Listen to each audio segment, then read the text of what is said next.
But if you're starting your own traditional business, like anything, if you're heating and air conditioning and you're going to start your own heating and air conditioning company, unless you hook up with another company, you got to learn everything on your own. Like, Right. I don't have to learn anything. I don't have to, and that's the other thing is I don't have to do, I sell somebody a product. I sell you a product. You go to my website, you put your credit card in. They do the taxes, they do all the stuff for me, and they send you the product, and I don't ever even touch it. Right. I mean, what's not right about that? Right. Welcome to Mastering the Numbers. I'm your host, Joe Mallow. All right. Hello, everybody. Welcome back to Mastering Numbers. I am Joe Mallow with the Lead Edge Consulting Group. We are powered by Focal Point Business and Executive Coaching. My guest today is Debbie Englehart. She is CEO of Viable Solutions, and she's also an independent affiliate with Trinant. Hey, Debbie, how you doing today? I'm good. How are you? I'm doing good. Thanks for being here. Thanks for having me on. I'm excited about this. Absolutely. I am as well. To get started, can you tell us a little bit about Viable Solutions in Trinant?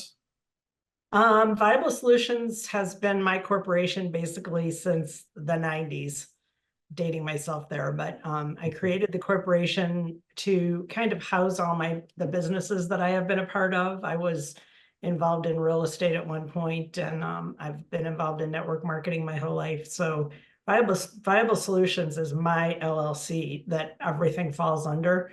And Trinant is the network marketing company that I'm currently working. I got involved with Trinant because of a couple of their products, and I just fell in love with all of it. So that's kind of where I've landed in my MLM journey. Okay, great. Well, can you expand a little bit on it? So tell us a little bit more about Trinant. What type of services, what type of products do they have? What drew you to them? It's a nutritional company. What drew me to them was their liquid collagen. I had been looking for a liquid collagen for a while.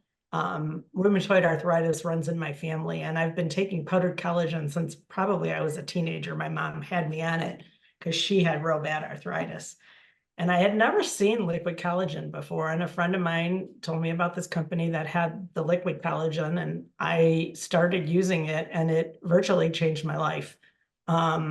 They also have a CBD product that the former company that I was with had CBD oil, but it was nothing like the CBD with this company. So those products changed my life. And now we just launched 2 new products called Transform and Activate, which are Activate does basically the same thing as the pokey drug. I'm not supposed to say the name of it. In your gut, it activates your AMPK and your GLP-1, which will help you to lose weight and actually regulate your blood sugar. So those are the 2 products that we just launched in January. One was in September, one was in January, and they're just taking the market by storm right now. That's great. And I know we've had a chance to talk about that in the past as well. So is that what drew you to Trinant, was just the health benefits of some of their products? Yeah, they have a wealth aspect to their company too, but I was pretty set with my insurance and that kind of stuff. It was really the products and the leadership that drew me to the company. I was seeing people making money with this company that had never made money in network marketing before, and people that I brought in that had been on this journey with me for years and years and years that had never made money in MLM before were all of a sudden making money. And it was kind of cool because if the product works, people stay on it, and that's when you make money. A lot of companies, I think that they hype up the products, which I've been involved with a lot of them. They hype them up and they don't work. So they try them once and then they stop, and nobody makes money with it. Right.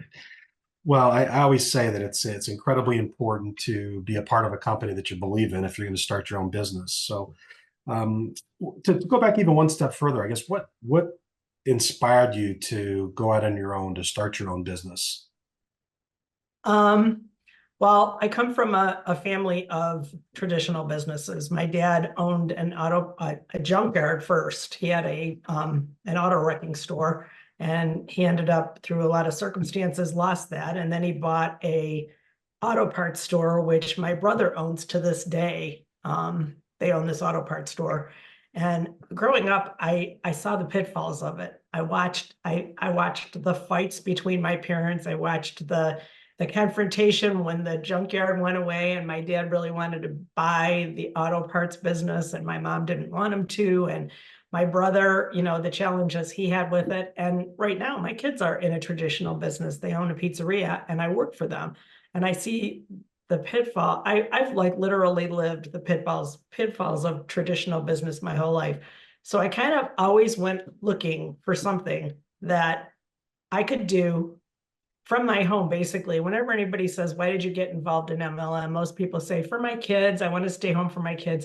Well, I wanted residual income. That was the thing. From the very first minute I saw the circles on the whiteboard, I was only 16 years old. And I went to an Amway presentation where they invite you to a cookout and you end up sitting through a business presentation and everybody was like, oh, not this again. And I was fascinated with the circles on the whiteboard because I thought, if you can just bring a couple people in and they can continue, you'll have residual income. And that's what drew me to network marketing. And the day that I turned 18 years old, I signed my first MLM agreement. It was with a makeup company and I did well with it. Great. Well, share with the audience, what have been some of the biggest challenges or some of your biggest struggles over the years getting your business up and running? I think the biggest challenge with an MLM company is the negative connotations with it, the pyramid scheme, and people see you coming and they're like, oh, what is she going to get on me now for? And they're negative towards the industry, not so much towards the company, but a lot of people have the opinion that it's, overpriced products and nobody ever makes any money in it. And to which I always reply, I'll show you my checks. I mean, there's money to be made in MLM if you just really put your nose to the grindstone and do it. And truthfully, my overcoming of that objection is anybody who works for somebody in a traditional business is in a pyramid scheme because, and I'll give you my example. I worked for a law firm my whole life. Practically my whole life, other than taking time off when I had my kids. I was a secretary / paralegal, and I never had the ability to make as much money as the person at the top. So if you think about that, that's a pyramid. There's one person at the top, the CEO of the law firm, that makes all the money. Then he's got some senior partners underneath him, more than him. Then he's got associates underneath him. Then he's got the secretaries and paralegals, right down to the kitchen staff and the cleaning crew and stuff. That's a pyramid. You never have the ability to make more money than the person at the top. I could bring somebody into my business tomorrow, especially with this new product, and they could make more money than me in a week. Have that ability to do that. Yeah. I like that analogy. It probably makes it much easier to understand MLM marketing. So have there been any failures along the way in the businesses that you've owned that you've had to overcome, and how did you overcome? Yeah, lots of failures.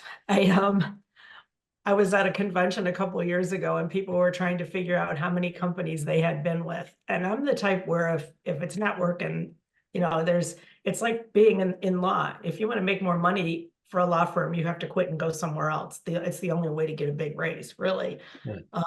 But if what I was doing wasn't working, I would go somewhere else. And that's a big challenge too, because you have to start over.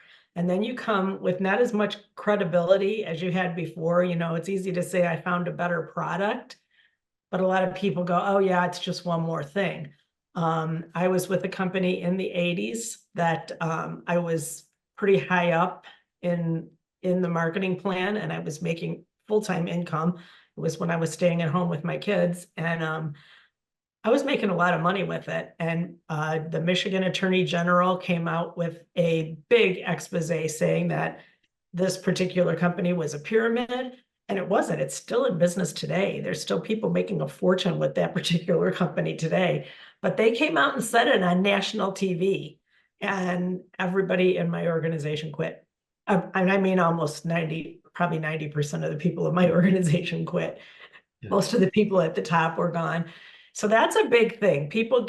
That's something that is really hard to overcome, because at that point, I just was like, I'm not going to build this back because there's too much negativeness out there.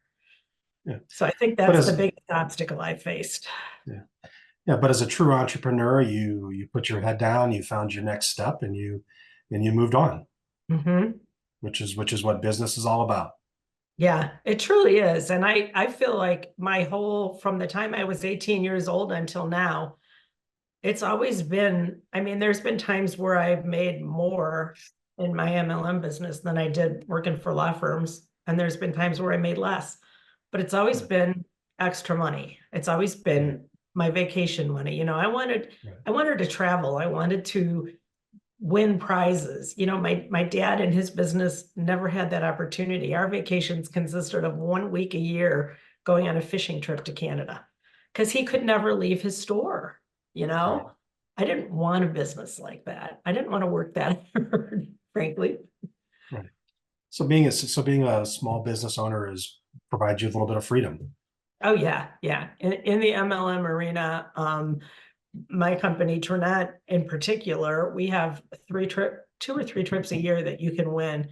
And if you're just working it at all, you can win these trips. I mean, I've had people in my organization go on the trips, and I didn't join in enough to get it done the last time, but I'll get the next one done for sure. They've gone Right. to Mexico. They've just got back from a cruise in January. So that's what I wanted. That's the kind of business I Yeah. want, where they, they don't look at my dad and go, "Oh, hey, you sold so many parts this month. We're going to send you to Cancun." It just doesn't happen when you're in a traditional business, for the Right. most part. Absolutely. Absolutely. Well, those are good goals. Vacations are good goals. So let's go another direction. What are some common misconceptions that you hear about owning a business, running a business? A traditional business or my business? Your business or traditional businesses in general. I think the misconception about my business is that people don't make money in it.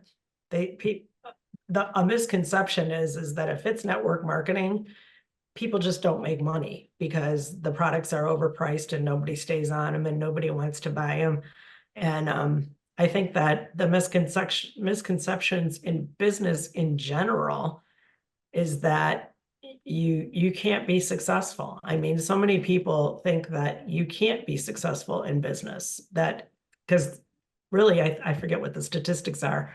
Is it like 90% of all businesses fail in the first 3 years? It's an astronomical, It's a big number. statistic. Yeah, it's a big number, and it's true. So a lot of people look at that and think, well, I couldn't start my own business. I mean, if you want to start a McDonald's, it's going to cost you $40,000 or more, and you're not going to make money for the first 5 years, Right. Right. Absolutely. So do you think that kind of goes back? I mean, that is a huge number, the amount of small businesses that go out of business over the course of the first 3 years. Do you think in a lot of ways those businesses would have benefited from having resources like you have to help guide you through owning the business and growing the business? Absolutely. Absolutely. I think I think you hit the nail on the head. I think that's the success of network marketing. With my company, we have a system.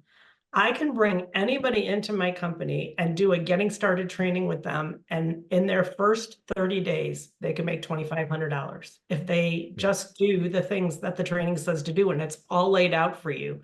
So, Right. it's like having a wheel to run on, a lot of Right. things. Well, like McDonald's was a bad example because they do have a wheel to run on. Everything is Right. done exactly the way they tell you to do it. But if you're starting your own traditional business, like anything, if you're heating and air conditioning and you're going to start your own heating and air conditioning company, unless you hook up with another company, you got to learn everything on your own. Like, Right. I don't have to learn anything. I don't have to And that's the other thing is I don't have to do, I sell somebody a product. I sell you a product, you go to my website, you put your credit card in. They do the taxes, they do all the stuff for me, and they send you the product, and I don't ever even touch it. Right. I mean, what's not right about that, Right. So you just have all the resources there for you to make you successful. You just have to do the work. You as the just have to business you owner. have to just bring in the prospects and talk to the people. And I do a lot of that. I do a lot of that. Yeah. Yep. Absolutely. I talk to a lot of people, and I get a lot of people interested in the product. And like I said, with this new product, it's super easy because it's doing amazing things for people. So when you got a product that works and a company that does all the work for you, it's kind of a no-brainer. Makes it that much easier. Yeah. So this is probably my favorite question, only because I'm still trying to figure out work-life balance myself after 28 years in business. Although I talk about it every single day. How do you maintain work-life balance if you do at all? I do. Now it's super easy for me. When I was working for the law firm, I used to have to get up at 4 o'clock in the morning and do my business. By 5, I would be on the bus going downtown, and I wouldn't get home till 7 or 8 o'clock at night. Once I left there and started working for my kids, I worked from 3 to 8, 5 days a week. Well, from 3 to 9, 2 days a week. But my platform that I'm going to be putting together very soon is the work at home grandma, because I think there's so many people that are in my position where we have grandkids, we have kids. We're younger than our grandparents were. Like, I don't even remember my grandparents, really, because I was young when they passed. And I babysit for my grandkids all the time. Like, I work out of my home. So if I'm here working and my daughter-in-law calls me up and says, hey, can you watch Enza for a little while? I got to run out and do something. It's like, yeah, drop her off, So my balancing is very easy. I know my schedule. I know that I leave here at 2:30, I get to work at 3, I'm home at 8. From 8 to the time I go to bed, that's my time. I might watch a movie, I might take a bath, I might, do something for me. But I get up early. I'm in the process right now, again, for the second time with one of the guys at work. I'm doing 75 hard. So now I have to really balance things because, I've got that list of things to do every day. Right. So I've been getting up earlier to get all that stuff done. But yeah, it's for me, my work-life balance is super easy because I'm at home most of the day.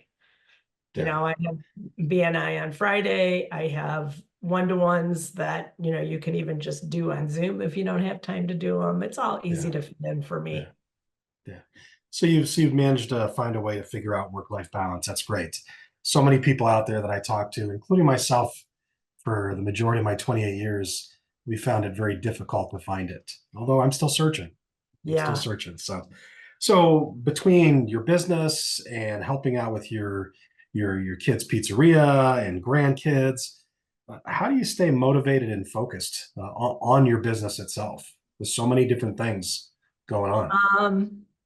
That's not always easy, and I'm not gonna lie, there's periods of time where I sit on the couch and watch TV and just zone. I literally, my mind won't go anywhere else. But that's kind of rare.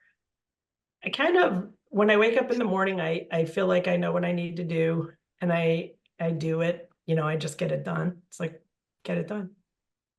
And it is sometimes hard to stay focused, but I have some great products that help you to focus. So that's something else that helps me a lot is my products. I don't know that I would be as regimented as I was without them. Well, I like the saying, just get it done. Yeah. So you just got to get it done. You got to, I've gotten very good at not worrying about stuff that's coming up. And if you don't worry about like Monday, I have a dentist appointment, and I normally would be the type of person that would just worry about the dentist appointment because it's not just a normal dentist appointment. I have to have some work done. And I force myself to just not think about it, because if I do, that's when I get in that zone where I don't want to do anything because I start worrying, Yeah. And worrying doesn't help. So no, it doesn't. at all. So, of course, the business landscape in general is constantly evolving, and I know in the nutrition industry, it's continuously evolving. How do you stay adaptable? How do you stay open to change? I am a very changeable person. Like some people say they're real set in their ways. I love change. I would move every year if I could, because it gets your cupboards cleaned out. It gets, I'm very adaptable to change. I've always been, I've owned 3 cars in the last 3 years, which was not the best financial decision, but that's just how I am. It's my personality. I like, I like change. So when I hear something new is coming in my business and it's changing, like they'll change the marketing plan and people will get mad because maybe one aspect of it is not the best. It's like, you got to change, you know? Yeah. Something wasn't working on their end. And if it's not working on their end, then it's not going to work on our end long term, Yeah. Yeah, I have never had a problem with changing and adapting. And my mother and my brother used to call me the chameleon because Yeah. I go with my territory, whatever it is. Yeah. Well, the constant thing about business is there's always going to be change, so you might as well be open to it, right? Yeah, absolutely. There's always going to be change in everything, not just in business, but in life. That's right. Never-ending change. So, Yep. could you give us a little maybe glimpse into the future? Where you see your business going, where you see maybe the nutritional industry going? If you have any insight for Um, us? I believe the nutritional industry is going straight up because people are becoming more aware of their health. They're becoming more aware of what they put into their bodies. When you think about food and organic food and stuff, I mean, I said I was doing 75 hard again, and the guy that I'm doing it with is doing and I always forget what the diet is called, ancestry diet. Like it's like a caveman diet, like where you eat Right. berries, nuts, and meat and stuff. Right. And I took that diet and I kind of adapted it because I wanted to do dairy with mine and stuff. But I think people are really, really, really anti-drugs. I'll give you a little glimpse of that from me is my mom had juvenile rheumatoid arthritis and drugs killed her. She was only 72. And other than her arthritis, she was relatively healthy, but she was taking so many drugs to stay out of pain that it ruptured her stomach. I mean, I didn't even make it to her house before it was too late. Yeah. So that is what started me on my journey of getting people off their drugs. Like when somebody tells me they're taking this for this or this for this, it's like, I got a product for that. And I think that's where our industry is going is that people, there's people that are they called hundred-heirs or 1,000-heirs, the people that are going to live to be 100. There's like communities of them and they're anti-drugs. I mean, they're all for doing things the natural way. And I think that with my company in particular, there's so much research behind our products. Like we have one product that's a vitamin E product that the doctor, if you listen to him talk, it like literally will help anything that's wrong with you if you're on this product. He was Yeah. asked the question, if you got thrown on a desert island and only could take one product, he said that would be it. I mean, and I Yeah. think that's where our industry is going, is that these products are getting better and better and better. So it's going to become bigger and bigger and bigger. I mean, if you look at the numbers of where um, like network marketing is going, how many Right. billions of people are buying network marketing products every year? It's Right. insane. Right. So we've had these conversations as well. I mean, it seems like a lot of medicines, a lot of prescriptions overprescribed continuously. I've seen in my day, and it seems like now there's a lot of natural remedies that are starting to come out that could Mhm. help in the same ways without the negative side effects. Is that accurate? Yeah, totally accurate. And there's so many of them out there, and there's so many good ones and so many bad ones. Like I was in the CBD space in 2017 when it first came out, and we had a good product, but then it started popping up on all the gas station shelves, and there was bad CBD out there. There was just bad stuff out there. Yeah. So you have to be careful of what's good and what's bad, but I think it's accurate to say that it's that's where it's going, is that things Yeah. are getting better. So it's important to find a very reputable company, Mm-hmm. not just buy it at a gas station. Right, exactly. That's those are words to live by right there. Don't just buy it at the gas Don't station. go to the So, gas station and buy products. yeah, exactly, They'll exactly. never do you good. That's right. So, final question for the audience: what advice would you give to either an inspiring entrepreneur who's thinking about, getting into business, starting a business of their own, or even somebody who's maybe 1 or 2 years in and they may be struggling a little bit? Um, Keep trying, just do it and just keep trying, keep looking, for people to help you and guide you. There's always going to be somebody out there that's going to help. I mean, I love taking people who are struggling and getting them to stop struggling in their business. I have some people in my business that have never made money before that are making money now. Just need the right guidance. Yeah, I think that's great advice. You always have to keep trying. You can't give up. You just have to put Yep. your head down and get the work done. And if you need help, don't forget to ask for it, right? I have this little guy that I have in front of my computer screen, and it's probably good. Oh no, it's not backwards. I mean, that's my motto right there, never give up. Yep. And I don't know why my notifications are going off. I have them silenced. That's okay.